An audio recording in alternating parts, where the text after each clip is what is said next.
روس کا یوکرین پر ڈرون حملے کا الزام۔ تفصیلات کے مطابق روس نے یوکرین پر الزام عائد کیا ہے کہ اس ڈرون حملے کے پیچھے یوکرین کا ہاتھ ہے، جس سے پیر کی صبح دارالحکومت ماسکو میں کم از کم 2 عمارتوں کو نقصان پہنچا ہے۔ روسی وزارت دفاع کا کہنا ہے کہ 2 ڈرون گر کر تباہ ہو گئے، لیکن کوئی جانی نقصان نہیں ہوا۔ روس کی سرکاری خبر رساں ایجنسی تاس نے اطلاع دی ہے کہ ایک ڈرون وزارت دفاع کے قریب گرا۔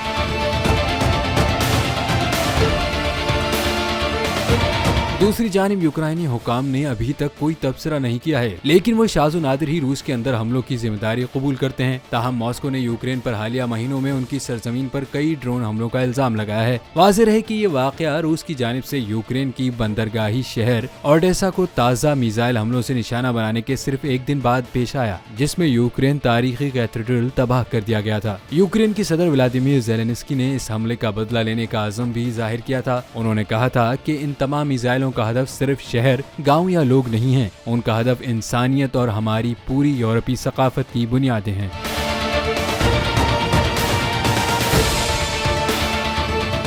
پاکستان کی آئی ٹی انڈسٹری جو ہے وہ پاکستان کی ایکسپورٹ میں ایڈیشنل اضافہ کر سکتی ہے اگلے 3 سالوں کے اندر، کیونکہ آئی ٹی اور باقی جو 3 سیکٹرز ہیں ان 3 سیکٹروں میں آئی ٹی میں فرق ہے۔ وہ یہ ہے کہ یہ شارٹ ٹرم میں آپ کو گین دے سکتی ہے جو پاکستان کی نیڈ ہے اس وقت۔ آئی ٹی کو تو پہلے بھی، اس سے پہلے والی حکومتیں اور اس سے پہلے بھی لوگ ڈیفائن کرتے آئے کہ جی یار آئی ٹی سے بہت چینج آ جائے گا۔ کیا وہ امپیکٹ ہوا آئی ٹی انڈسٹری کے اوپر جو ہم سمجھتے تھے اور چاہتے تھے؟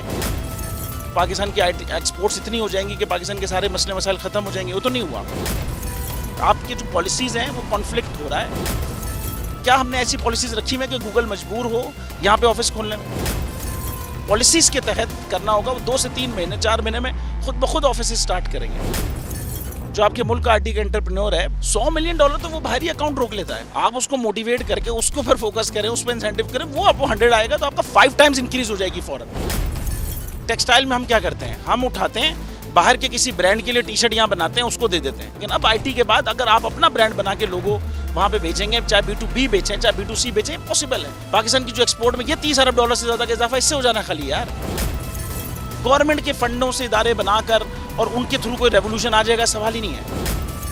آپ نے انتخاب صحیح کر لیا ہے، اب آگے چیز صحیح کرنی ہے، بس آپ صحیح ڈائریکشن میں صحیح چیز ہوگی انشاءاللہ۔ میں سمجھتا ہوں $50 ارب تک کی آئی ٹی ایکسپورٹ میں کنٹریبیوٹ کر سکتا ہے پاکستان۔ سبسکرائب کریں اور بیل دبائیں تاکہ کوئی خبر رہ نہ جائے۔